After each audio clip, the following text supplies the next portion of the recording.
Hi, my name is Garret Jefferies, and I'm going to present to the local health fair here in Rexburg, Idaho, about chronic obstructive pulmonary disease. This is a diagnosis that is often underdiagnosed, and many of you may have it or know somebody in your family or friends who has it. And the reason why they might not know about it is because it's often underdiagnosed until the later stages. So what I'm going to do right now is I'm going to tell you what it is, how it affects you and your family, and what you can do about it, okay? Okay. So, COPD stands for chronic obstructive pulmonary disease, which means, in other words, it's a long-term disease that is basically when you can't expel air out of your lungs. And this can happen for a variety of reasons.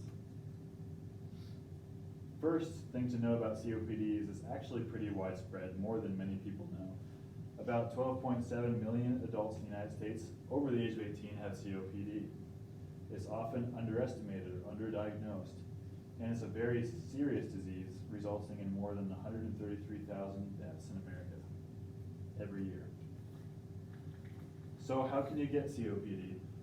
It can be caused primarily by cigarette smoking, chemicals, infections such as pneumonia, air pollution, genetics, the natural aging process, asthma, or simply by being a man. Oh. So this affects you in many ways. One of the main things is that you can't expel air as easily, which results in fatigue, shortness of breath, chest tightness, which you will have to carry those symptoms with you all the time. And this can also lead to feelings of frustration because you have to accept caregivers or have your family or friends become involved in the caregiver role. And this can become a big burden with depressive symptoms in over 50% of caregivers. Often these are family members or friends of the individuals who have COPD. This makes it difficult to continue the family functional roles. So, some things to be aware of in your own home and also in the environment that you can get rid of so that you can decrease your own personal risk of COPD and also those of your family. Smoking is the biggest one. This includes not only your own smoking, but also secondhand smoke. So if you or somebody you know smokes or has smokers in the home, try to encourage them to not smoke because this is the #1 cause for COPD. Diet, it's especially important to keep a really high calorie, high protein diet because if you don't, your lungs might not get the necessary resources that they need to function adequately. So the environment, again, secondhand smoke is the biggest thing to avoid.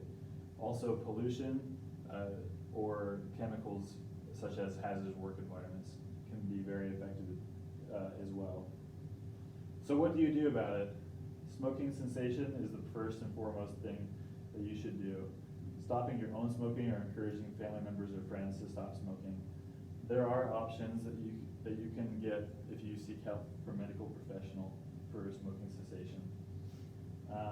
Oxygen administration, humidification is also something that you, as an individual diagnosed with COPD, will need long-term to reduce fatigue and break up secretions in the lungs. And as mentioned before, having a high-calorie and high-protein diet with adequate hydration will help. Also, breathing exercises such as pursed lip breathing, splinted chest, or coughing exercises will help you remove secretions and clear the airway. Sometimes medications such as salbutamol or other asthmatic medications can be given to reduce the burden of breathing and make it easier. And that's it.